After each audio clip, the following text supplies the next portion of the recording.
Three, 2, 1. I'm adding everyone. All right. Oh, damn. All right, there we go. What is up, everybody? Let's get it. I Hey, actually can't see. Oh, I can see people there. What's up? What's up? What's up? What's up? What's up? What's up? We've got a before and after on a hairline perspective. Haha, I have to crack that joke. of Before, course. medium, after. Yeah, there you go. Ha ha ha ha. Cool. For those who have not been here before, welcome on board, and for those who have been here, welcome back. This is usually something that Akash owns, so I don't want to come and bulldoze it. So, but I'm here. I'll do one or two of my annoying questions. But Akash, floor is yours, sir. We're obviously not going to start. You're going to wait for a few minutes and all that fun jazz. But yeah.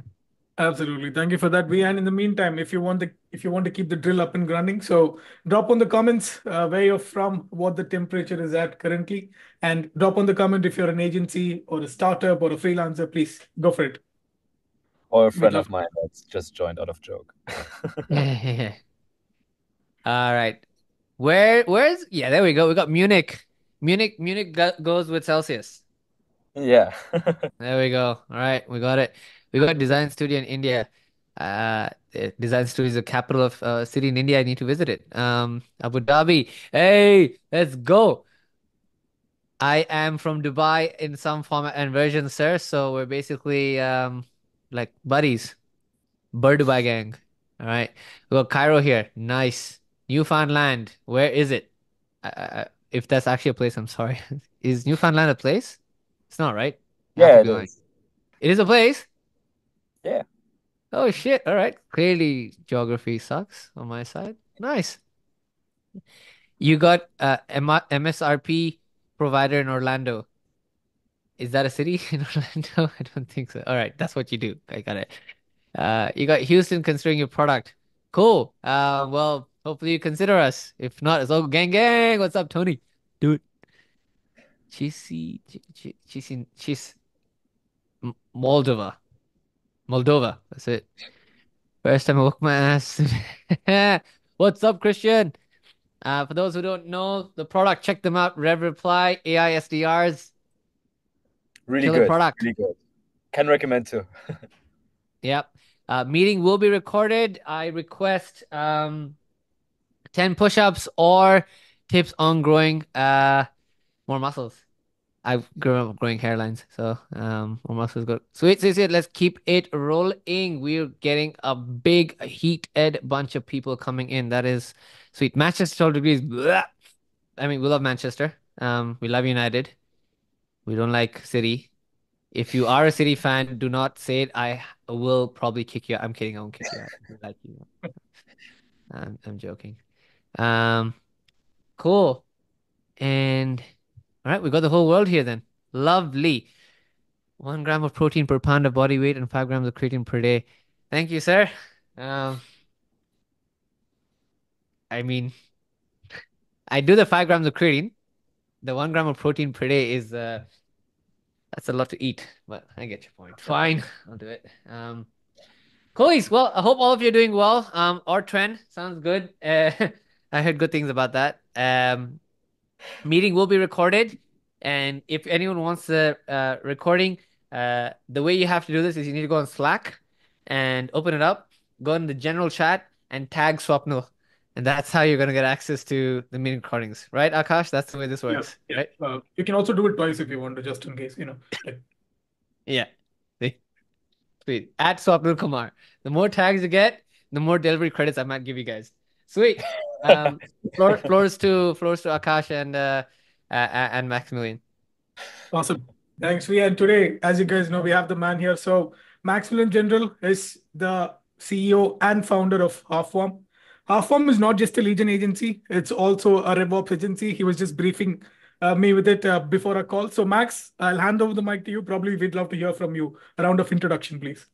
Yeah, of course. So I've been in the lead gen game for quite a bit, and started out when you could basically send everything or anything and get like 30 to 50% reply rates. Now we are in a completely different climate, and yeah, I'm the founder of Halfworm. I come from a tech background. And we are both doing lead gen, basically taking on really good offers and running a conversational approach on them. I'm going to tell you guys about it later. And on top of that, we are also helping other lead gen agencies systemize their processes. Have done a lot around that, work with a lot of different agencies there, so from small to big.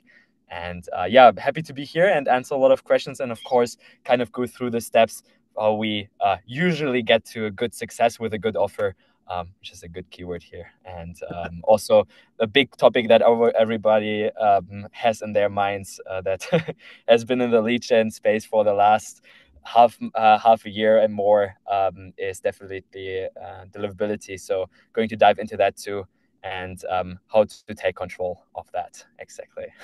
Just to jump in on a context perspective. Whoa, is someone sharing a whiteboard or something? Yep, Oh, that was me. Sorry about that. All right. When June happened, I was mid-rep and Max messages me on WhatsApp saying, "Hey, you have HTML in your plain text emails?" Because I've gone through every single thing. So only person amongst the few who actually like drills in. So for anyone, just for reference, in terms of the people bring on board, Max knows his shit clearly. So puts a number on our head in terms of trying to make sure that we're on top of our game, and we're always on our toes in terms of keeping at par with market. So key Max, I'm keen to learn as well. Floor is yours, sir. Amazing, cool. Yeah, first things first, I kind of want to dive into what really makes a normal cold email campaign perform well. I think the basics are pretty clear. You need a really good offer to really um, have a lot of people convert into what you do. But if we take this as kind of a non-negotiable, I really want to take a look at how we get usually to around 20% reply rate, which is quite high. I know a lot of people are hitting more like 1 to 5%, and it's also good enough for a lot of things you can do.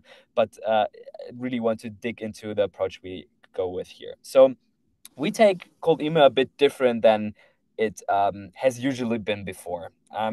The usual approach was and is still running. It's directly pitching your offer in the best way possible. Most of the times with social proof and really trying to position yourself as high quality as possible, basically, and trying to kind of convince people to reply to your message and really work with you.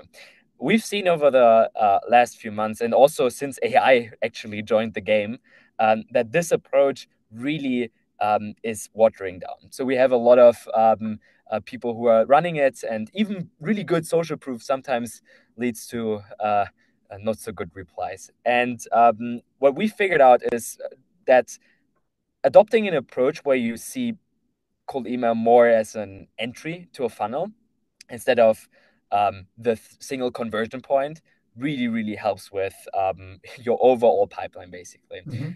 Concretely, that means that we are basically going with an approach where we try to maximize engagement up front and not pitch. So it's kind of going the normal approach that a lot of companies are running, a lot of lead gen agencies are running, but it's the core of what we do. So we basically don't present the offer, but find an angle that really gives us an entry point and really maximizes the people who want to reply. So this could be always combined, obviously, with some other stuff I'm going into, but this could be, for example, something that they are really thinking about, right? It could be asking them if they have that issue, which is kind of the most basic version and is kind of the one that is easiest to also see through from the prospect side.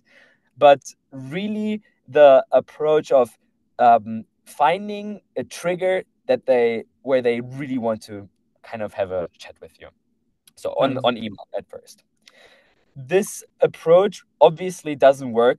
I mean, it does sometimes work, depends on the target group, but really rarely works if you just do it like a hi XYZ and then just the pitch.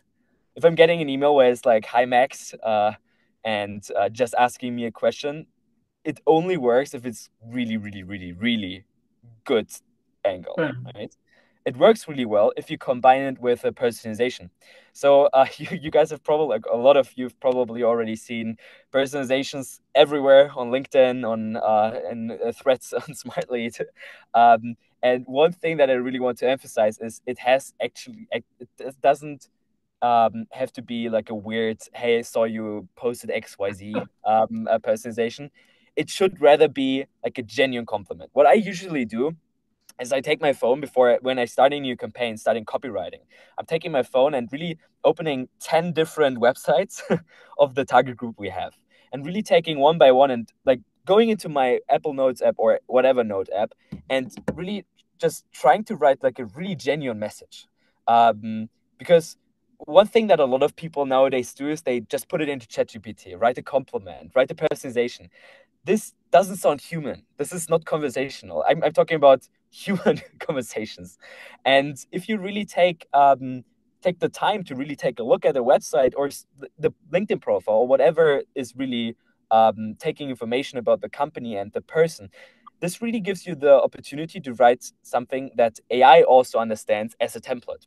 So, for example, if I want to target, I don't know, B2B SaaS startups, like the top target group ever, right? I'm trying to target the new YC company that just joined the batch.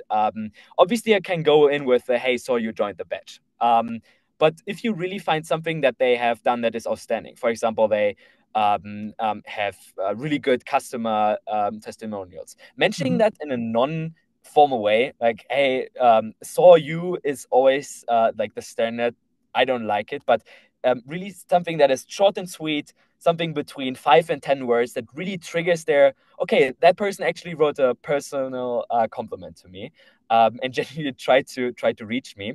That really gives you the opportunity to also put that into something like Clay or other tools to really write personalizations with AI based on their websites and co that aren't based on some templates you saw somewhere, right? Like really. So my approach there is taking a compliment that you actually would, kind of put yourself there, like as if you would genuinely really would love to get in touch with that person. So that combined with the personalization, combined with the question angle, really gives you the opportunities to start conversations. The main thing here is that you obviously need to make sure that it doesn't sound ingenuine, right? If you send an email and ask a question, if they are doing SEO, for example, if you want to sell search engine optimization, they are obviously going to catch on and see that this is a direct pitch. You really want to go in rather and ask them something that is close to that. But not directly the pitch, but as a question. For example, in that case, you could go, and I'm just saying this as an example, don't copy that, try it yourself. You could go, for example, and really ask them about content they're doing, like the blog they're doing, and try to really understand where they're trying to go with it. Which is, for example, a good example of someone that tries to do SEO, because a lot of people don't do a blog for nothing. And these kind of things are really grounded in something that I'm trying to push forward in general in the community, but also in general in the space.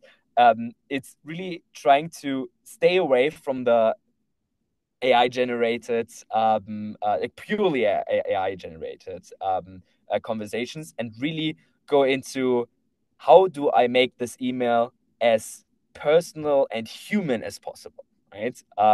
Which is a really tricky thing to do, obviously. And Max, that's where I have a question as well, right? So for the last week, surprisingly, every conversation I've been landing was over the copy and the content. Something a 4-5 liner is common. I think people are getting used to it. They're practicing that. But one challenge that something comes up is it might vary based on the industry, right? So for certain industries, you might be actually able to personalize, have a copy structure, pitching from the first email, you have an angle, the pain point is called out. The CTA is where you're asking a question, you're opening a conversation, etc. But based on your experience, would this be the same process for all the industries, or do you see this varying a lot?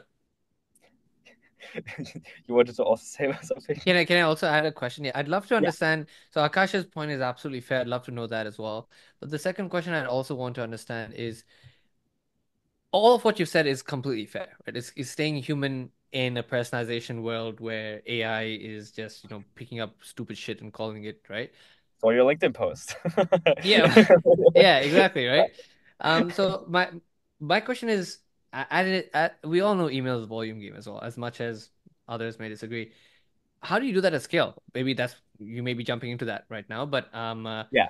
so yeah, that's a two-part question. One, what Akash said was just to industry. Second, I'd love to understand how you handle this at scale as well. Yeah. Yeah, of course. Let's go first into the industry part. There is no standard framework. There's also no secret around it. I think that's like Right. the most important thing. After talking to a lot of lead gen agencies that are also doing really, really high volume across a lot of customers, Right. there is actually no secret to it, and there's also no standard. Got it. It's really like that's why I'm trying to my framework is actually taking my notes app and being like, okay, if I would write a WhatsApp to that person, how would I write it? Not Right. not too informal, obviously, but if Okay. I really try to have like really bridge that, right? Makes sense. So if we go regarding personalization, it's obviously really tough to, for example, if you target, I don't know, manufacturing in the US, you really have to dig in deep to really figure out what personalizations would even make sense there. That comes to a principle that a lot of people forget kind of when they do marketing here. You really need to understand your target group, and you really need to understand how they converse. So if you go in with the most bro compliment ever, they will not take you serious and they will immediately ignore your emails. So really make sure that this is not something. Don't take this lightly. It's like really every target group is unique. Every wording is unique. The kind of personalization that they like is also unique. Some industries, certifications, for example, which is also something that some people use, are just standard. They aren't something special. They need a certification to work what they are doing. For example, if we take a look at the solar industry, they need the certifications. Like it's not like they can't do it. In the medical field, just like mentioning that they are a doctor is not getting far. Like this is like the stuff that if you don't prompt AI correctly, and then we're kind of covering the ground on volume there, um, it's something where you really need to dig in how to structure that and give it examples, right? I see a lot of people who just treat, for example, GPT-4o or like a good AI model as if it knows how to write a copy. It doesn't. You need to prompt it to. And regarding actually going and doing that at scale, I'm not saying to not use AI when I'm saying write human emails. I'm saying write something yourself, take 100 or if less, 10 to 100 examples, write them yourself as if you really, really want to get in touch with them. Make that really your core priority to write amazing emails to them. With, for example, like a schema, like I just outlined. And then try to replicate that success, obviously through AI. So, for example, use something like Clay, where they have a ChatGPT module or an AI module, and where you can basically tweak around a lot on the wording. But to be honest, my recommendation usually is also to, if you want to, for one, I mean, for the people in here that have their own company and want to do lead gen for themselves, or the agencies in here, like it's really worth it to just have like a session, like a 30-minute session, where you just like write 100 different variants, like on these questions I was talking about, and try to incorporate these into like a personalization on top of that, so you can find the bridge to that. So it's like running that at scale means really being able to initially write like a really high quality copy example as a baseline before that. I don't know if that covered like the the main approach. I want to go into data deeper anyways. So yeah, did that Thank kind you. of cover it a bit? Yeah, it answered my question, and I hope it answered B's question as well. And since you're going for data later, we also have a question on chat with regards to that tools that you would recommend. But since you'll be covering that portion, we'll leave it after that. So, Max, you've told us how you do it, right? You've told us how you write emails, the way you'd want to structure it, etc. But just reconfirming, is there anything else that you'd like to add in terms of crafting messages without sounding robotic? Yeah. One thing I want to add, apart from the sounding robotic part, really make sure that you don't take this as one-on-one advice here, by the way. Test a lot. Don't take any frameworks and just run it up and don't reevaluate. Really make sure to test as much as possible. Sometimes for a client, we run this framework and we run 100 different variants across campaigns, across target groups. Nothing is working in the beginning for the first 2 weeks. But then we, at some point, hit an angle that really hits, where people are like, yeah, of course, this is an issue. We want to talk to you. So really make sure that you don't, like, for example, if you see a lot of advice on for example, LinkedIn or in like standard courses on, keep the email short, keep the, don't use personalization, use personalization, do this, do that. To be honest, we've also seen copy work that is 500 words long. Also in 2024. So it's like, it really highly depends on your market and understanding your target group and really talking to your target group too. Really try to get a hold of someone, really try to understand what their actual issues are. Especially like for yourself, if you're running a startup, you know that anyways, but especially for the agencies in here, a lot of agencies forget that they should take the role that the client is doing there and incorporate that into their copywriting too. So if you aren't, if you are doing copywriting for your client, you are in the position where you have to find product market fit via email, basically, which is kind of the most trickiest thing to do. But I think that's the main thing here. Like I'm talking about copy day in, day out with people, so I can ramble about this for hours. But I think we should go to the data part, because that part is the second most relevant thing there. Absolutely. And you've given the enough sauce for copies, right? So I think now we know what to do. So we can jump into the data part. Do you have anything ready, Max, or do you want us to go with the flow? How do you want to do it? Going with the flow here, just talking about it. So I think the next part that is obviously really relevant when we try to hit the target group is the data itself. Usually, like, I mean, that's kind of the thing that everyone is doing. Everyone is using Apollo or SalesNav data, which is totally fine, right? This is all LinkedIn-based beta, but that data, especially the Apollo data, has been hit a lot of times. I don't need to rehearse all the basics here. Obviously, validate your data, use high-quality email finders. There are a lot on the market. Use something like Clay to enrich your data really well there. But the major thing that I want to talk about is how to acquire data sets that aren't really that public and on the data. So I'm talking about not exportable from something like Apollo. We've seen great success with really digging into industry-specific directories. For example, I'm not saying to hit lawyers, because they are not the best target group for this. But for example, we've had a client where we really focused on getting the best data on a specific type of lawyer.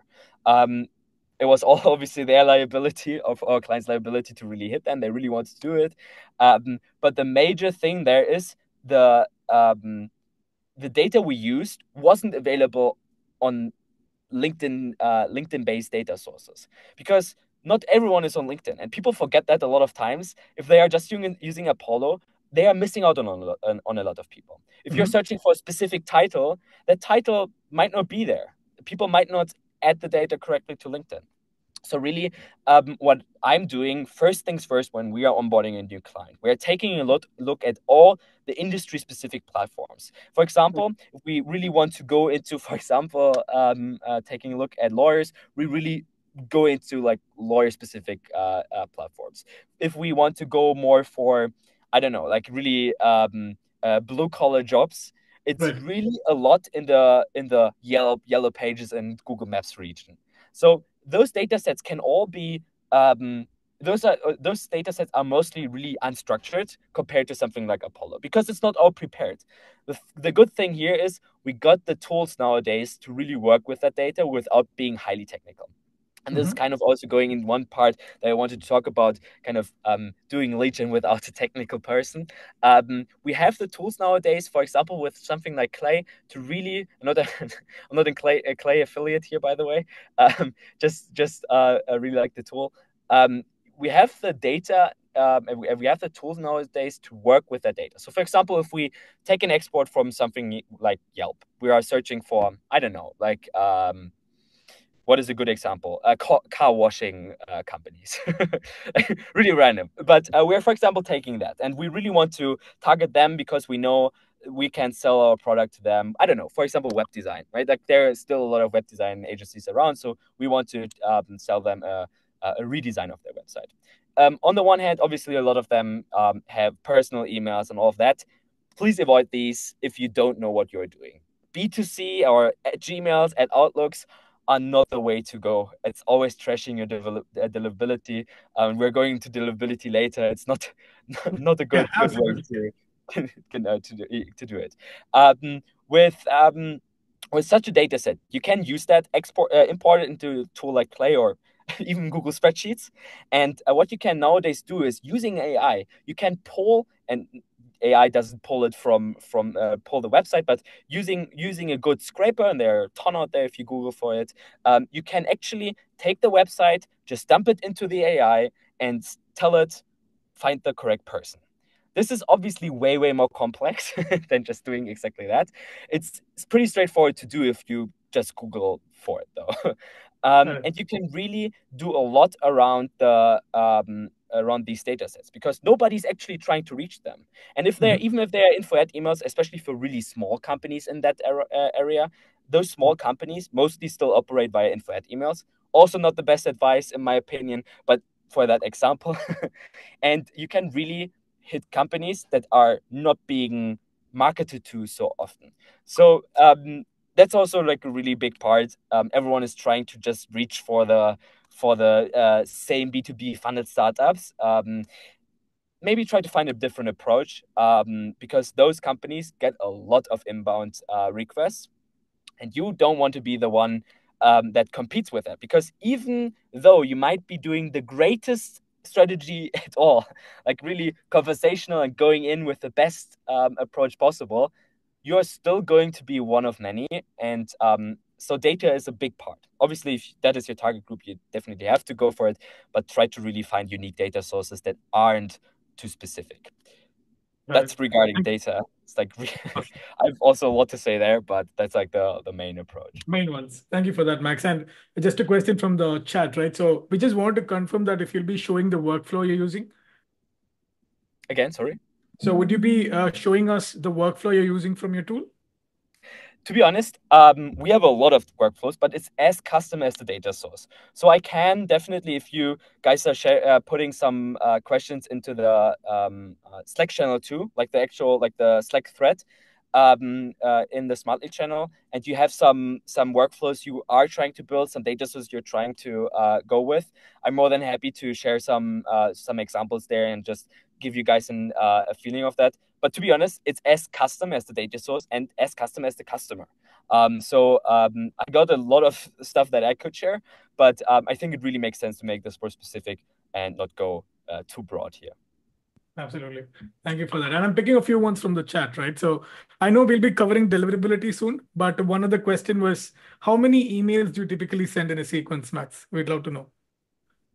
So that really depends on the variance I'm trying to go with. So for example, if we're taking a completely new client, we are most of the times doing 4 separate campaigns with each around like 4 different variants. So we actually have per campaign some decent variants. We are always trying to do around 1,000 to 2,000 email sends, but like around 500 to 750 contacts per variance. So we have around like 2,000, 3,000 leads per campaign that we are usually doing, sometimes up to 6,000, but then we are mostly breaking it down and really trying to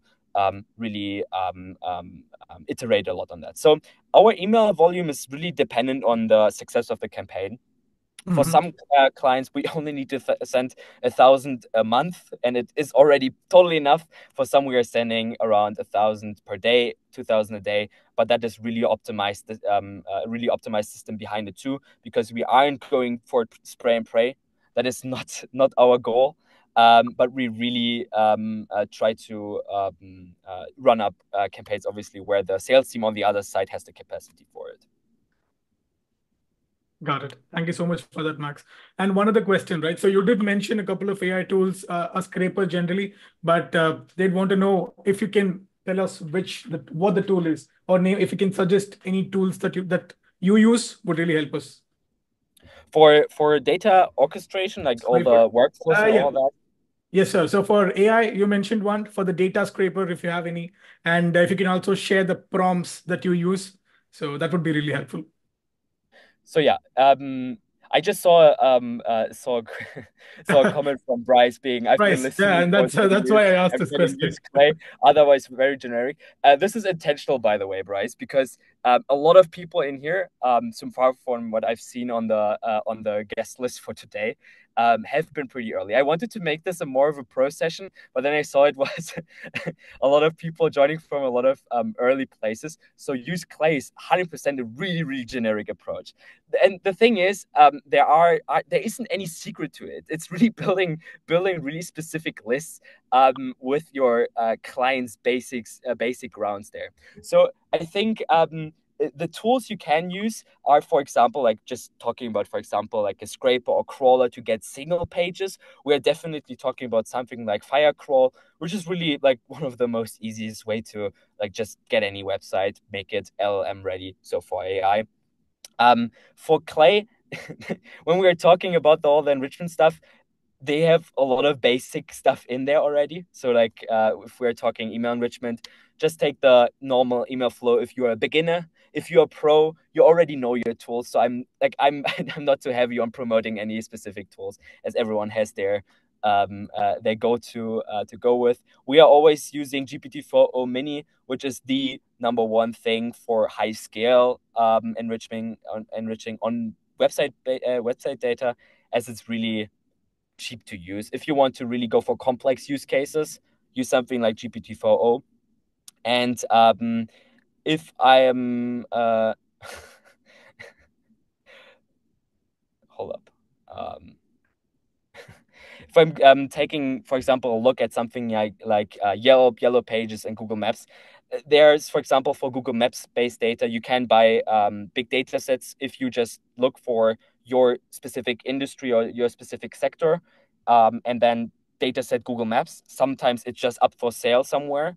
And sometimes we're just buying that. If it's like a huge United States big data set, it's sometimes cheaper to do that. Or you use something like Outscraper or Epify, or any Epify scraper to really get that data. For Yelp and Yellow Pages, we ourselves build custom scrapers for that, as the endpoints are really available. But to be honest, it really makes sense to use something like Instant Scraper if you're just starting out, to just get the basic data, have it automatically go from page to page, and you will already find enough data there. So yeah, use Clay is really generic, I know, but it is also the not the secret sauce, because there isn't a secret sauce. Got it. Thank you for that, Max. And one last question before we move to the next segment from Shazeb. So Shazeb says, I run a tech startup. Should I hire a lead gen agency? Because I believe the best person to write the email is the startup itself. And do you agree? I agree that it's definitely the startup itself. The thing is, it really depends on your approach. I'm obviously a bit biased because we have a lead gen agency, right? So don't take word for word here. But to be honest, if you have the time and the resources for yourself to really try it yourself, go for it. I really it's really hard to choose an agency if you actually want to go with an agency, because there are so many different agencies out there, and even the ones that have proof are sometimes just hot air. And especially if we're talking about like really industry specific things, a lot of these agencies and also for us, there's no secret, right? Like they are not running some special thing.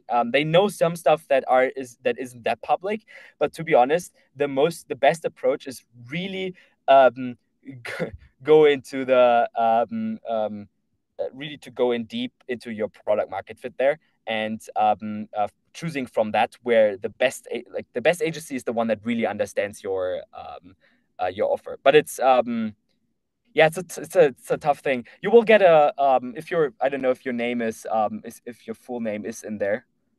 You will get a lot of requests from agencies after this call, by the way, just for your info. So, yeah, it's Can I maybe it's a hard jump in to question. just ask a question on that? Is perhaps what should be the selection criteria of someone trying to select an agency? Yeah. One criteria is definitely if they use Smartlead. Yeah. No, yeah. No, but one of the main criteria is obviously how they aggregate the data. Like, I think that's, in my opinion, one of the first things I'm looking at. If they're just taking an Apollo export and sending it like the world to you, you can do that yourself. More so, and that's the second part, how they really think about copywriting. Are they batching it in iterations? Are they going a conversational approach? Are they just trying to run as many direct pitch offers as possible? Really ask them about the kind of the not really the, don't ask for copy examples because everyone will just give you like some random stuff. Really ask about the iteration steps behind it, not the not the results there, like not the end results, because that is really specific to the other offer. If that other offer just ran with like a high scale direct pitch, that's a different thing. So really try to take a look at how they think, which is really hard to evaluate, right? Like, I've burnt myself with a bunch of agencies when I started out. Before the lead gen agency, I had a software development agency, and I did work with a bunch of lead gen agencies in an age where it was significantly easier to really do lead gen. But to be honest, at that point in time, even there, people didn't have a clue about stuff. So really try to reality check that, and obviously go with people that they've worked with, and try to figure out how their experience was, and what results they got and all that. So you kind of get a feeling of how the customer support and success approach from their side is. Got it. Thank you for that, Max. I hope that answers the question. So coming back to our flow, right? So coming back to systemizing revenue agencies, Max, how do you build systems at scale without breaking? Right? So, yeah, go for it. So I'm not sure how many lead gen agencies are actually in this call, but I will expand on this. 1 second. Drop it in the chat, everyone. If you're a lead gen agency, drop it lead gen agency. Let's go. Get it. Bryce, of course. There's no way 2 of them. All right, we got a Smile. We got lead gen agency. If you're a SaaS company, type in SaaS. If you're lead gen, type in lead gen. Okay, it's enough to expand on it a bit. Yeah, you can definitely go for it. Yeah. All right. So yeah, I really want to cover the how to really start systemization without losing money on like cheap automation agencies, and without a technical co-founder. You can. Oh, SaaS bleeding here. Ooh. I'm sorry. It really is important to dive in a bit into the topic, because I'm getting a lot of chats with people where they talk to me about agencies working with other agencies that just put a price, like software agency that just puts a price on some automation and deliver it, but it's so far off from the actual business value that actually should be created. So if we are talking like a lead gen agency, classic cold email lead gen agency, I really want to expand on 2 things. One is, as early as possible, if you're doing inbox management, try to really systemize that inbox management. And if you can, use AI. Because the thing is, that part is really going to give you a lot of leverage long term. At some point, one campaign will hit, and your inbox person or yourself will really be overwhelmed pretty quickly. And especially if you run a conversational approach, your single best asset is actually conversion after the reply and not the reply itself. So that is kind of the first part. If we are working with, for example, software development agencies, really take a look for the ones that have experience in working with revenue processes. There are a lot of agencies entering the space right now, a lot of software agencies entering the space that see the opportunity of lead gen agencies that are trying to systemize their business. Really take a look at what they've built so far, and if they actually understand your processes.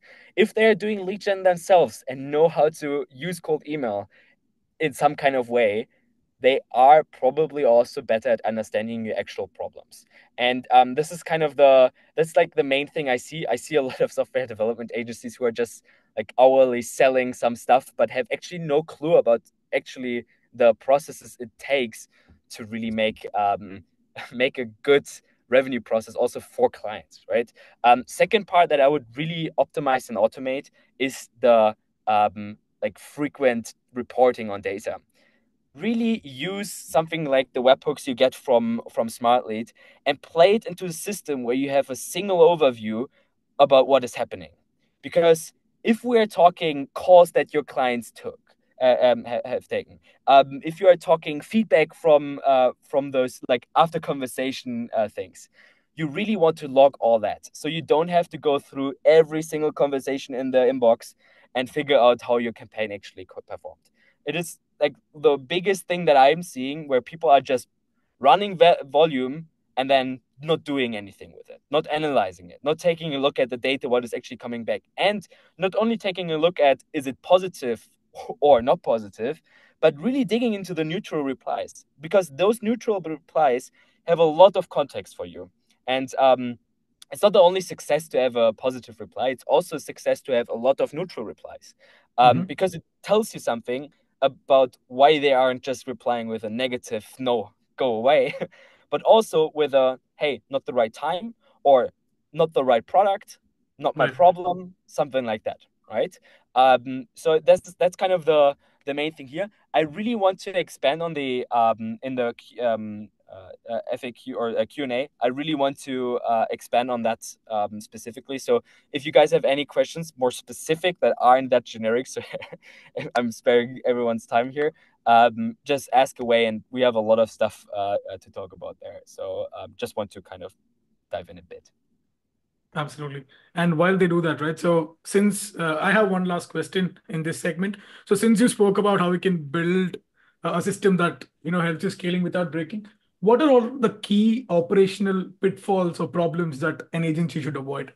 So anything that you've seen, Max? Yeah, I think one of the main ones is just trying to delegate the inbox to the client. Don't do it. Keep that on your side. You should be responsible for the inbox, because clients will not even reply to all positives because they don't care. They don't care too much about the reply that just says, hey, yeah, I'm not too sure, or I will touch base in 2 weeks. You should be after it. So there the process actually starts. And if you build a really good process around it, and as best also AI enabled, to save yourself and your team some time, it really is a huge thing to really not delegate that. Because you can delegate it to a really good person that is taking over that process. Also, don't cheap out on that person, by the way. Your inbox is basically not your inbox manager or your inbox assistant. It's actually your inbox seller. It's like an actual salesperson that should be in there, because a lot of times, if it's not, I mean, obviously I want to book a meeting replies. Yeah, sure. That's easy to handle. That's also what's something that your client could handle. But a lot of the replies nowadays are less obvious, more vague, and you should really invest into, if you are hiring someone there, invest into someone who really understands the replies, and that not only puts in templates, because that isn't really getting you far in the actual conversion there. Right. Awesome. This is noted. And my last question here, right? So do you suggest, or would you suggest any tools that agencies could leverage for growth? Do you have any? Do you have, you can give us names of? So do you suggest any tools that agencies can leverage for their growth? There are a lot of tools. This is a bit of a really big question. So obviously there's Smartlead, Clay, right? Like the big ones. But to be honest, like there isn't like, it really depends on the use case here, and really depends on the agency. If we're taking a look at like getting custom data, you are often really good off with something like Epify. We are ourselves building our own scrapers, but to be honest, something like Epify is for most people like the simplest and straightforward way to do it, like or Outscraper or something like that. But to be honest, this is a big of a that's a really broad question. I understand. But maybe I can jump in. So let's just say there's an agency over here that is just about jumping from, their 2, 3 people. They're just about to hire a few more. We don't call it at the scale phase, but they're just trying to pick up a bit of energy. What are some of the things that they need to look for? Whatever it may be. It can be an operational perspective that get Zendesk onboarded, etc. CSMs. Is it set in tools? From what I can pick up, we got Appify, we got the software with respect to converting your websites to an LLM. I think it's Spider. Firecrawl. Yeah. Firecrawl. So, yeah. Firecrawl. Yeah. Is there anything else? Maybe something to help with personalization, AI SDRs, appointment setting, any kind of stuff that you can share? Yeah, so as soon as it gets more complex, and if the as soon as the kind of client operations get more complex, it's really important to like, I mean, the main thing that is flying around is obviously Airtable for like simple management. As soon as it gets really more complex and you're building a really complex agency, more overhead, really makes sense to really look into tools like Retool, which is simple dashboard building tool. Where you can though build a lot around it. It's not too hard to use as soon as you kind of dig in a bit, and what also is really going to help really a lot is something like an inbox management tool for communication with your clients too. So if you are using Front, for example, you might know that already. They don't like cold email. Initially, I used them really a lot, but nowadays I'm using something like Missive app. They are doing a great tool, small team, but really putting a lot of emphasis on building a great tool there. They aren't ready to take on all your sending inboxes. It's getting really expensive if you do. So for doing that, you really need to build some stuff around having a good master inbox. But for really taking the step, I think the main thing that a lot of people are trying to actively ignore is using Clay for enrichments. Don't use spreadsheets. I'm still at least once a week meeting someone that has everything in their spreadsheets regarding their enrichment and also regarding their controlling. Really take the step from spreadsheets to Airtable, and if Airtable is getting too underpowered, really take the step to Retool, which is really going to give you some breathing space there. That's kind of but like, obviously there are a lot of like nuances regarding the agencies, and yeah, Airtable is definitely getting really expensive really fast. Used like an actual Retool has their own database product, which is, by the way, really in database. It's not like a wrapper about a buffer database. You're directly accessing it, and that really gives you the opportunity to put also a million rows in there, and it will not break down compared to something else. Awesome. Anything else you'd like to add, me? Yeah, I No, just saw. What about Gigasheets? I personally don't like it. If you can make sense of it, go for it. But like, I'm not a fan. I've heard of that. Hold on. I was so my best friend is Retool. So I have to say the software that you've mentioned. So we use it for pretty much our customer support, some of the internal reporting. So we It's built a fair bit amazing. of our business. It's a great tool, right? Yeah, We can do I so really much. recommend everyone who has a bit of clue about, like, slight clue of tech to also use it for workflow automation. It Yeah, makes so we use stuff workflows. A lot of our so workflows right now are set up as well. Raw SQL queries, automations, and stuff yeah, yeah. sorted. It does a really good Yeah, job. and Yep. if you are just entering the space for automations, using something like Make is cool, but you will get to the point where you will realize, okay, this is kind of hitting hitting problems at scale. So I mean, Retool Oh, is used by enterprise teams for automating like internal tooling, so it's like it right. makes sense. That's a good product. One last question I guess I had to ask is so by the way, everyone we've also really collected some questions and stuff. So if you've got any questions, please drop them in the chat and we'll spotlight you. You get the floor. You can ask your question in person, and Max will do his best to answer, hopefully. Um, One thing I wanted to drop in was is there something else we want to cover? Because I'm going to take a bit of a side note. Well, I would still cover deliverability, but Yeah, I think you should do that. I thought I think that's what most people are going to be here for. So let's run with that. It's going to be the biggest thing. Before we do that, one question: how many emails do you send in your email sequences, number of emails that you send, 1, 2, 3, 4, or 1 follow-ups, 2 follow-ups, 3 follow-ups, and what's a good lead to reply ratio that we should aim for?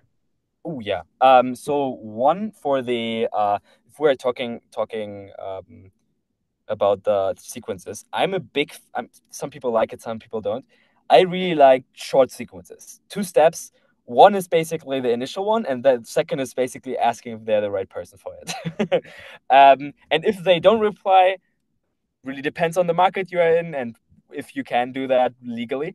I would really recycle the leads after 90 days or even 2 months, if you can, and just send a different email and just try it with a different variant.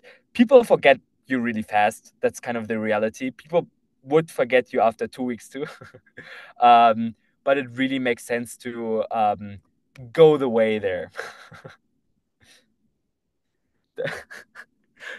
Back. It's a knot remover. I Before was wondering someone first, but then I opened the chat and I understood. to prove a point. Dirty minds, dirty minds. Cool, So, go for it. Yep. yeah. So we are that's kind of the thing there. Regarding the positive the reply to the send to reply ratio, we are always at least aiming for like around 2% reply rate, excluding out of office on sent emails, or not sorry, not on sent emails, on contacted people. And we are trying to go for 5% and more though, because everything below that really really has issues with your email health long term. If you're really getting low reply rates, that is a signal for the providers that you are not doing something direct. So that's also why the conversational approach is, by the way, winning, because you are actually getting replies, even if it's maybe a lot of replies that aren't too qualified. You are getting more replies. You have more health. You can run more emails. You can get into more inboxes. And if we're talking positive, email sent to positive, we are always trying to go for the ratio that is flying around everywhere. It's like one positive, or like one positive intent. Doesn't have to be a meeting, to around like 300, 400-ish emails. That is kind of the ratio that we are trying to aim for, and that works really well. Yeah. I have a question on that. Is it 300 to 400 emails including follow-ups, or is it just total leads? I'm talking about leads, not sends. Okay, Sorry. okay, cool. Yeah, mixing that up. Yeah, cool. Awesome. So thank you for doing that. Now, I would love, deliverability will be the big Yeah, goal too. exactly. Yeah. What I think is really a big part also of what we do is that's like the main thing you see in this in the Smartlead channels. It's every day 3 times people asking about deliverability, what inbox provider to use. It's the kind of make or break of everyone. And one thing I really want to emphasize on: if you don't have the resources to diversify, don't go with cheap resellers. It's always something that is not like, some of them work. Like, I'm not saying that, but it's a risk for you, because if they drop from the from the edge of the earth and they are gone, you have 2 weeks to recover that, or 3 maybe, because otherwise your clients will drop, or your revenue. So I really want to emphasize: set up your own Google Workspaces. It's a blessing. You have the control, and there I can actually name some really good tools that we've been using quite successfully. But because if you just set them up on your single browser, you will get flagged really fast. There are 3 toolings that you need to keep in mind. One is NST Browser. It's free. It's pretty much free until you actually do stupid volume. It's a tool that just allows you to create a browser instance per Google Workspace. Second, if you're creating a Google Workspace, they are going to ask you for a credit card. Don't use one credit card on all of them, because Google is going to flag you. So really use something like Wallister or any virtual credit card provider. There's also privacy.com, I think, in the United States, but internationally it's Wallister. You can create virtually unlimited credit cards, and it will, I mean, I think after 300 it will actually cost you something, but it's really makes sense. And the third thing is use a good proxy. We are usually recommending Oxy Labs. It's one of many proxy providers. Try yourself around. There are also other ones. You actually only need like 1 GB of proxy data to really cover everything, not more than that.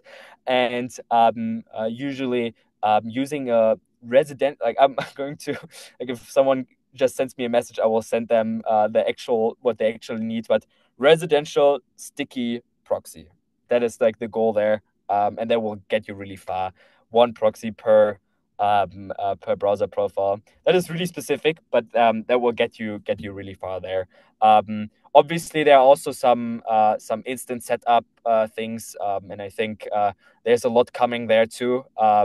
But regarding like the instant setups that some other people do for you, if you are starting out, really dig in deep and understand what you're doing instead of trying to delegate it as fast as possible, because that is mostly just leading you down the rabbit hole of losing money, unfortunately. So yeah. Awesome. Obviously, I think one thing is also important is like testing your infrastructure frequently. And lucky enough, like for a long time, we had to do that ourselves. We had our own inboxes and use different providers and had to manually log into all accounts. The big thing and the big problem we had was it didn't really test if our Smartlead campaigns were really performing well. And that was kind of making us because if we are sending from, for example, Apple Mail or Outlook directly, it's a different thing than sending from a sending platform and actually knowing if it works via that way. And what we are now using, and I'm happy that Smartlead finally took the time to to invest into that and really make that a reality. We're using the new smart delivery features, which are you can obviously expand on the details there. I don't know what to also say, like to I don't want to say No, too you much. can go for it. You can go for it. It's all good. Okay. Yeah, what we are really using is, for one, the testing feature. So we're really trying out like really checking our accounts frequently now. So at least like once a week, twice a week, we are checking, hey, is this still going well? And now also with our copy, so like really checking on if the copy is working, or is it our infrastructure? Is it the copy? Where are we landing? How's it going? And cool thing is it's also automatic, so that's you can have automatic tests. And I think, I don't know, can I talk about the warm-up feature too? Okay, cool. A really cool thing that is also now happening is, and I think, like, I mean, we did that kind of with the conversational approach by just warming up the copy with really, really high engagement copy. But it's a blessing to also have AI bots basically reply to our copy with positive intent and engagement to really signal to the platforms that we are doing something good in a simulated basis. And really get our copy warmed up for sending it at scale. So I think that's like it's a blessing to have that now, and I think everyone will at some point also get it. Obviously, the timeline is, I think, still on your side. So I'll drop it right after this. Yeah. okay, For awesome. sure. Yeah. So yeah, just saying that it's a really really game-changing feature for us too. So yeah. Awesome.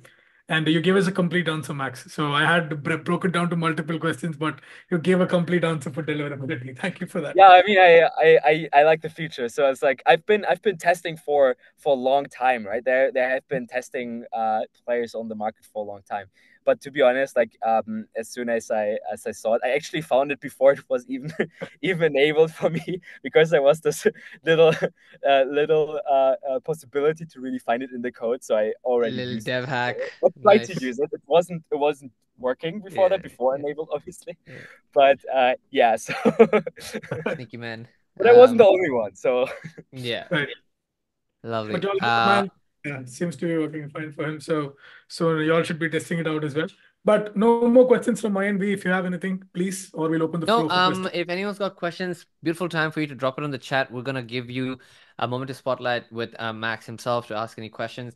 Anything that can take a little longer. Max actually a very active contributor in our Slack channel, and there's a lot that's learned from him, so he'll be more than happy to respond back to you over there. But we've got a few questions over here. Drop it into your chat. Along with that, go ahead and just raise your. Oh, sorry, not drop it in the chat. Raise your hand. And we'll go ahead and there's a raise a hand feature somewhere. I think it's the React icon, correct? Yeah. Go Yep. click on the React icon, raise your hand, and we'll just ask you to unmute yourself and turn on your camera. And as a result of that, we'll be able to spotlight you. But just to sort of just take a quick second to call this out while the energy is still strong. As Max called out, Smartlead has released something called Smart Delivery. Some of you have access to this, some of you don't, and a lot of you will get access to it soon. The second beta release is happening today, so some of you will be reached out to, and the third beta release will be happening on Tuesday or Monday next week, post which full public release will happen right after that. We're keeping super tapered right now because we want to collect the right amount of data and feedback to make it right.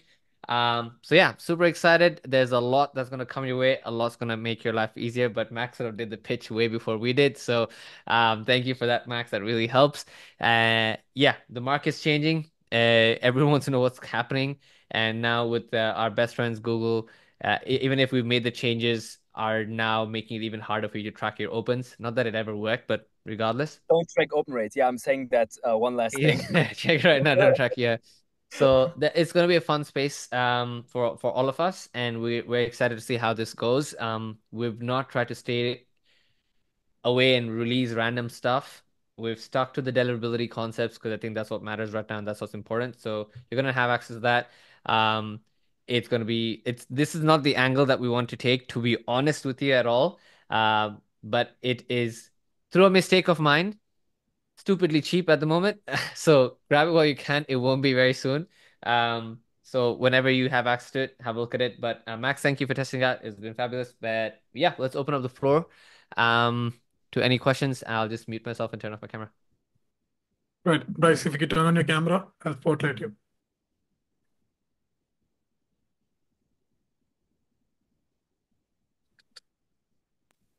Yep. Hey. There we go. There we go. Okay, so now this might be a little bit off topic, but I'm getting, hey, by the way, I had lots of fun in the chat today. I'm getting a lot of, I'm trying to ask anybody this, but I'm running into a situation where it's a very bad question to ask your clients because it gets you in so much trouble as a lead agency. You find yourself all of a sudden focusing so much on one specific client, but it's the question of where do the leads go? Where do the leads go that I send you? Because sometimes, you get like, their sales team has like 7 or 8 places they put everything, and ultimately I find myself getting into like a RevOps sort of a hat, I guess you could say, in relation to the companies I service a lot, where I'm going, okay, so I get where the leads go. Let's take a look at your CRM. Let's take a look at your success point at your customer success at the other end, because I'm going to need more case studies, yada, yada, yada. It's almost like I've had now 3 companies offer just put me on salary. And it's becoming a problem because I only have now those 3 or 4 companies because I can't focus on the ones as much. So I want to know if like scaling this sort of an activity, if it's even worth it, or if an agency should really just focus on lead gen and just don't ask those kinds of questions. That's kind of where I'm at. I can't seem to scale it. I can't train my teams in order to do the same things I can do. So it's something that ultimately I can't do by myself. So I'm wondering what your thoughts are on that and if you've run into that before. Yeah, I get your challenge, and I think a lot of people are there, and I'm seeing that. It's really, I'm always trying to go into client relationships, really in the mindset of would I work 100% on commission base for them, and I'm with you there. If I don't, it's most of the times because they don't have a sales process behind it. So one thing is get clients who are already doing really, really good in the background. That often takes a bit of a harder approach on your monetization models, or like the typical lead gen compensation models, because it's really hard to convince an already well running company to to take you on if you are, for example, charging really, really high retainers. But in my opinion, the biggest part there is that process only can be solved through hiring really smart people. and to really take on your role, because there are a lot of really talented people that can help you with it and really solve the ins and outs of their actual sales process, which is usually for the usual lead gen agency not the thing. But if you're actually taking on parts of that and really going in deep, the boutique consulting approach is only scalable through really good people. So I don't know if that is kind of the thing you are trying to think about, because well, what kind of questions do you ask to find out, I guess it'd be? Because I'm running into a situation where it's not every client, but there are a few where it's like they just don't have, I'm replacing an SDR for them, but or multiple SDRs, 4 or 5, 6 or 7. But what they're running into is they don't seem to have everything set up in such a way where they're like, I'll get appointments or I'll get positive replies, get them to follow up, that sort of thing. And then their meeting rate is decent, but then their close rate is very low. So I'm going in and I'm like, okay, well, first off, where do the leads go? Second off, do you have a standardized sales pattern? Is it based off your top sales guide? Does everybody follow it? Do people just do their own thing in meetings? Do you have a pitch deck? And I'm like going through trying to get these questions answered just from the idea of just, I don't want churn. I don't want them to be like, yeah, we got a bunch of leads from you and it's taking us a while to close them. And so we're going to pause for a little bit. I don't want that because I go month to month. Classic. So I'm like, are you on a retainer model with them? Yeah, I'm on a retainer model. Even if I was on, it'd be worse if I was on a price per lead model. All my clients are retainer model. Definitely. No, I just be like, we bought 50 leads and now we need to close them, you know? Yeah. No, the big thing there is, I mean, a lot of stuff can be systemized and really, like, the questions you just kind of raised there, like hey, do you have a pitch deck? We are always, the biggest problem a lot of times is how are they natively structuring their first call? A lot of companies are going in and directly pitching themselves for like 15 minutes, just talking about themselves. So like going in with the basics, you can really systemize a lot around that and give them like a standard thing. We are also doing, but we aren't doing that with all clients, just the ones where we really are invested into the success through, for example, a commission basis on top of that. We are really going in and are also taking call transcripts and are analyzing them with them. That takes like real resources though. That's not exactly. That's what I'm saying. It's not scalable. I'm literally like, I'm listening to sales calls and I'm like, you don't ask enough questions. You're not even finding out if the prospect is a client for you. You're just getting directly into pitching. You should be asking way more questions. They should be talking the whole time. You should hardly ever be talking. You know, I'm going over these things on sales calls and they're all great data, but I'm like, I can't scale this. I'm going to have like 2, 3 clients at most if I try to, you know, that's the problem I'm running into, but I get it. So you're basically saying you have a similar problem if you go into the same space and there isn't really a solution for it. The thing is, we are doing both, but we are only doing it with the one where we are really incentivized to be a partner. So if you're taking on clients, it really is sometimes worth it to push them that way. If you see the offer is great and they are working really well, that is worth it, because especially if you're performance incentivized, and I think that is something a lot of agencies should add if they are actually trying to go for it. Your clients are also kind of you're choosing your clients differently, because you're choosing the ones that are actually like, they want to take your advice there and that are not so hard to work with. Because the point is, like, I don't know about your clients obviously, but I think the big one is you really need to choose your clients wisely. And if you're taking on clients that are really risk intensive, but where it's worth it, don't only optimize for churn mitigation, but try to get a performance aspect in there. So they either are someone you disqualify anyways because you know that they're not going to close it. And sad reality is there are a lot of companies who are just not going to close anything for 2 years. Like really, this is kind of, it's a sad struggle. I unfortunately frequently have calls with people who are really frustrated about that, but I'm then like, sometimes it's the offer that you can iterate on, and that's something that also is resource intensive. Right, or the value proposition or something like that. I don't want to take the floor forever. You're active in Slack. I'll ping you in Slack, and maybe we can just kind of go back. Yeah, more than happy. I have some ideas in both directions.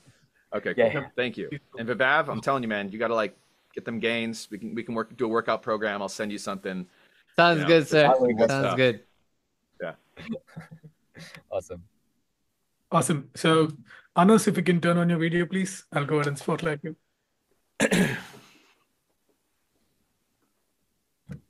Awesome. Unmute yourself and go for it, mate. Can you hear me, guys? Yep, all clear. Okay. Thank you for doing that. I did have like three questions real quick. The first one is related to B2C, even if it's like a big subject, but what about sending emails to Gmail and Outlook rather than professional email? Yeah. In terms of deliverability impact, that's the first question. Let's go into the first, so we take one by one. Regarding B2C, I have seen people really successfully use it also in the B2B aspect, right? Like a lot of small business owners are still on personal emails. It is, however, like a year ago, I would have told you, yeah, run with it. It's working. Like the providers will not do anything. Nowadays, even if you go the most careful approach, it's really easy to get flagged pretty quickly because Google and Microsoft and the big enterprise spam filters that are not relevant in the B2C sector are hating you, and they don't want you to contact these emails unsolicited in an unsolicited way. So if you have no other option, do extreme low volume through something like a Google Workspace. Define low volume. Just to Huh? have some, define extreme low volume. To have some figures. Like three emails per account. That's like the safe way to do it, probably. But to be honest, don't do it. Like really, don't do it. Find a different market, or find a different channel. Because it's the thing is, if you really get into it deep, it's not scalable really. Yeah, V also says I don't do it. Like it's not the channel.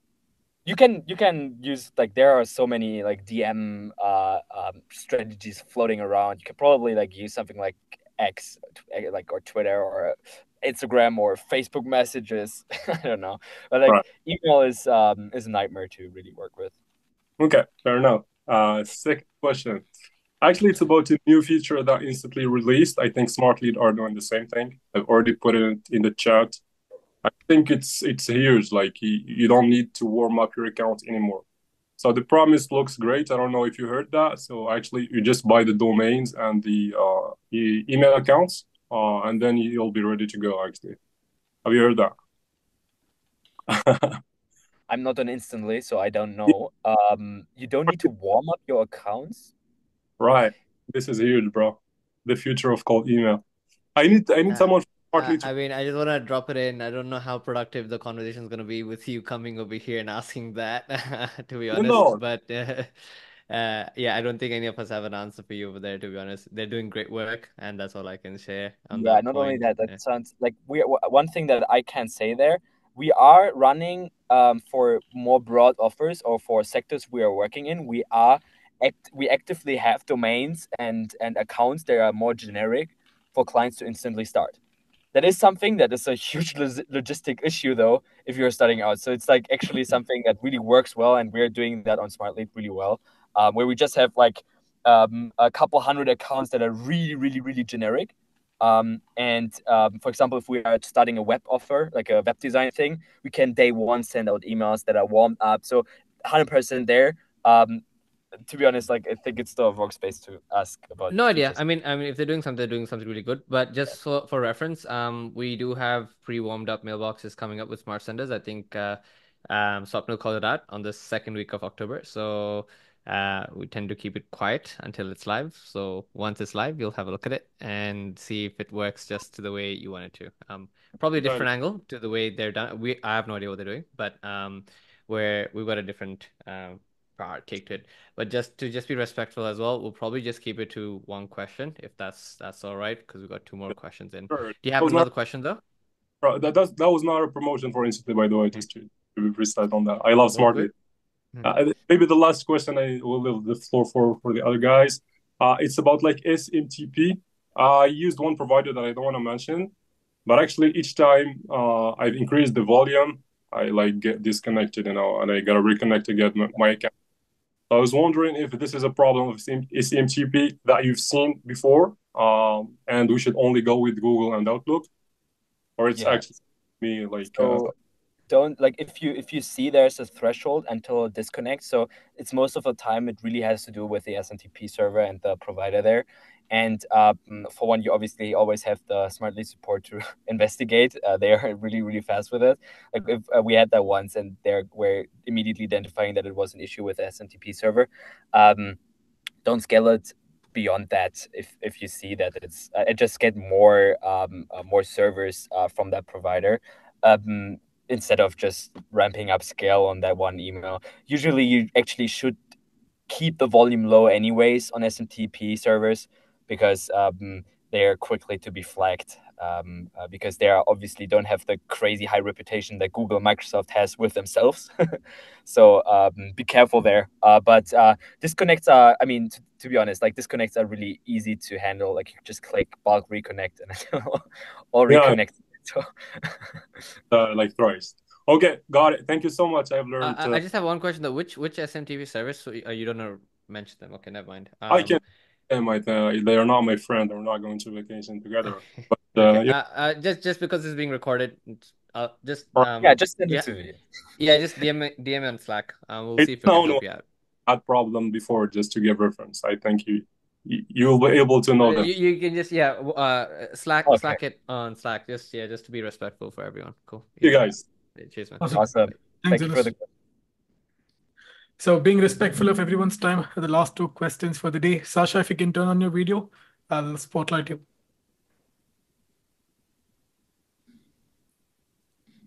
Awesome. Could you unmute yourself? Yep, go for it. Hey guys, great to be here. Thank you for this Q&A. I missed on the beginning of this Q&A. So if you don't mind going back, what did you use residential proxies for?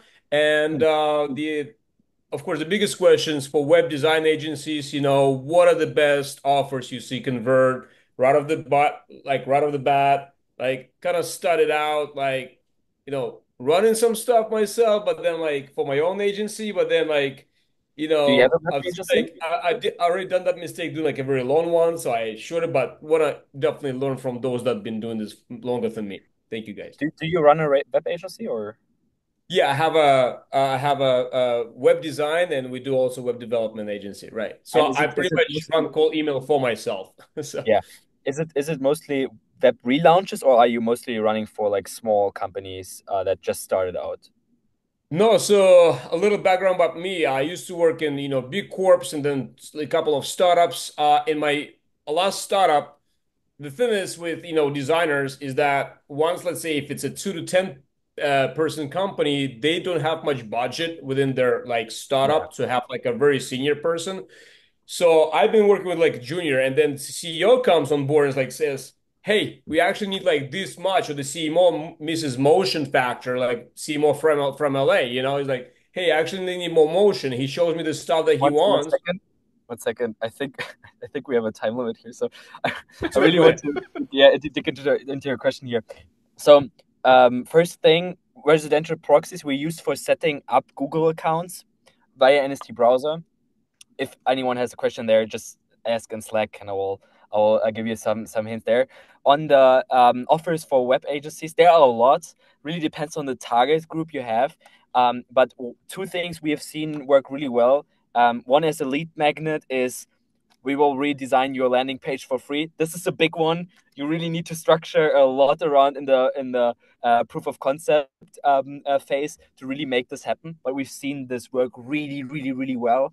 And also at scale, because people love to get free stuff, and as soon as they like your work, they are probably also going to buy more. You really need to make sure that the companies you're targeting are like actually making money, though. Otherwise, you're just giving away free stuff, and it doesn't work out. And second thing, that is more of the soft approach. It's called the loop strategy. You will see it flying around everywhere. Hey, I recorded a video where I've gone over your website and have some feedback that you can immediately apply. And don't record the video upfront, please. Do it as soon as they reply with, yes, send me the video. And that works really well too. Those are like two approaches that are more in the direction of that offer. Obviously, you can also find conversational approaches, but that really depends on the industry you're targeting, right? So sometimes it can be, hey, like don't you have to have XYZ on your website? Which is more of the kind of pushy method to redo it. There are a lot of ways to do it. So, but that's like a quick answer there that you can immediately use. Awesome. With free stuff, just a quick follow. How do you convert it? Let's say that, I want your free stuff. Like, I have a hard design cost for my designer, so like, how do you go around it? That's actually the hard part. I'm with you. And that takes a lot on the sales strategy side. We've done a lot of sales strategy around that, and you really need to dig in the delivery process. So you really need to immediately draft something together, get on a call with them, show them, and on the call, you can often already have a soft feeling for, do they actually want to buy a website or not? And you need the process to really draft something up fast, because otherwise you will actually lose money through your time. So it's we can chat about that on Slack. I have a lot to say there. So it's like we're already at time here. So appreciate it. Awesome. Thank you, Sasha. Thank you, guys. You're welcome. Awesome. The last question for the day. Here you go, Raymond. Can you unmute yourself, please? Yep, go for it. Sure. Hey guys, can you hear me okay? Yeah. Yeah. Excellent. So yeah, my question is just around kind of,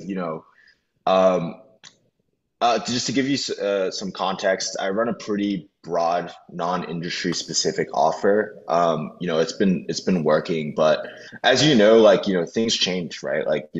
Over the period of months, like for example, like Gmail or, even seasonality, right? Like we saw like in the summer, there's a lot of out of office replies. And then, as we come to September, that number goes down. So, I mean, I'm sure everyone kind of, occasionally you have an offer that works, you're like sending it out, and then, 1 week, like things stop like working. So in terms of, diagnosing what's going on, right? There's like a few variables. It could be deliverability. It could be, your audience. I mean, how do you think about really like isolating those variables and really kind of diagnosing, what's going on, especially if the copy is something that generally works? Yeah, that's a tough one to really analyze, because sometimes it's none of them that is really the sole factor. But it's really about having enough hits with common variables. So for example, if I'm taking one data set from one platform, for example, and really going in and hitting all of them, I'm not putting in too much variance on that data if I'm testing out copy, because it's obviously going to give issues otherwise. So it's a tough one to dissect, because like really segmenting, I'm more of the fan of, okay, we segment based on that conversational approach, and then we segment later. So I'm more a fan of, okay, go more broadly as soon as possible on your data there. Your copy should be really dialed in though. And the copy is made like, for most people, I think I saw the question somewhere in the chat before. I don't know if it was you, maybe even, regarding the priority between all these three things, like infrastructure, copy, and data. To be honest, I mean, infrastructure is the one that gets you into the inbox. That's a non-negotiable. But between data and copy, most of the times copy is the issue actually, and the offer behind it. And so I'm testing that before anything else. Data is the one though where a lot of people are stuck if they have a good offer, because sometimes they're hitting the same data set for like 20 times, and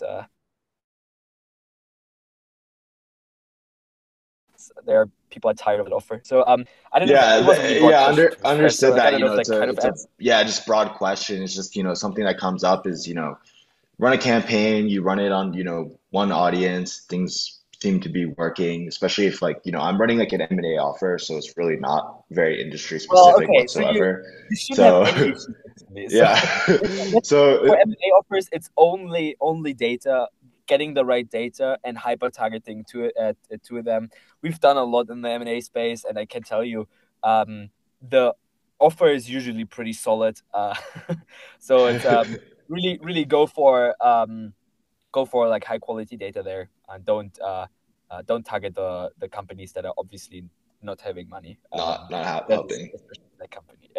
But that we makes should sense. talk. Like I've a lot of Yeah, you've probably seen me in the other Slack channel. So yeah, I'd love Okay, to catch up. If you don't mind, I have one last quick question on a point that you mentioned, which is the recycling of kind of leads.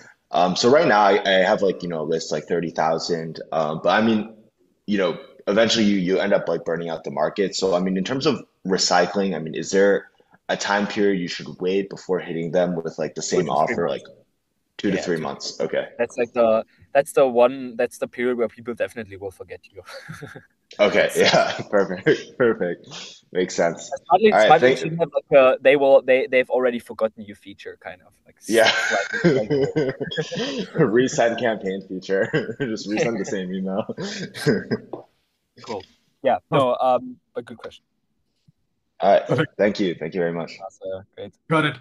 So we've come to the end of the session. Max, thank you so much for your time. You deserve that glass of water. So please, I was happy to see you drink some water. So thank you so much for that. You've given the secret sauce for boosting reply rates, a lot of important tips for early stage, mid stage agencies, etc. But in case if you guys have any questions, if you'd want to reach out to Max, Max is available on the Slack channel. So Max, I hope you don't mind DMs from the team, right? So Yeah, of course. DM me, follow me on LinkedIn, obviously. You will find me everywhere. You can find especially me on the Smartlead Slack, and I'm happy to help. I'm getting a lot of inbound requests on the stuff I'm putting into the channels anyways, a lot of questions, and I'm more than happy to answer all that. Because obviously I want you guys to succeed too on Smartlead. It does make sense to not to. awesome. Thank you for sir. that. Make sure to tag Swapnil on anything and everything. Akash, Absolutely. please, if you Please don't can tag me. Please do not tag. Thank Also, you. yeah. Also, folks, I just wanted to do a quick shout out. Max, I believe you had a surprise for the users. Yeah, for the 48 that are still in, Yeah. the small surprise is out of the 50 that are in here, or in general, if someone is seeing that, I'm going to draw next week. We are going to give away 300,000 leads for free, validated emails too, with like 30,000 per person, 10 people. So I think I'm not 100% sure yet where to spread it the best way, but we have people on LinkedIn that commented. We have people on the Smartlead channel. So put in joined into the thread there, and we'll definitely draw from that. So to give you guys some kickstart there, exactly. Nice. Y'all heard that? Hammer it. Awesome. So there's gonna be a question. How do we get it? Go to Max's LinkedIn. He's got a post up there. Drop it in the comments. Or ping it in the chat on Slack, and I think Max will pick up. I'm pushing out a thread for people to drop their comments in. We're going to 10 pick up random top winners. 10 people. Yeah. And 10 random winners. And we're going to push that out to Max. And yeah, all good. Awesome. I just saw Thanks, Max. Bryce comment that I should give it all to him. Bryce, maybe if you have 2, 3, 4, 5 different accounts, but awesome, cool. Cheers, all. Cool, folks. Awesome. Akash. Awesome. So for those of you who joined late or want to watch the video again, it's being recorded. So we'll push out the recording on the community and on YouTube as well. So Max, once again, thank you for your time. I'll see you all next week, the same time. Have a great weekend, guys. Bye-bye. Cheers. Awesome, great, bye.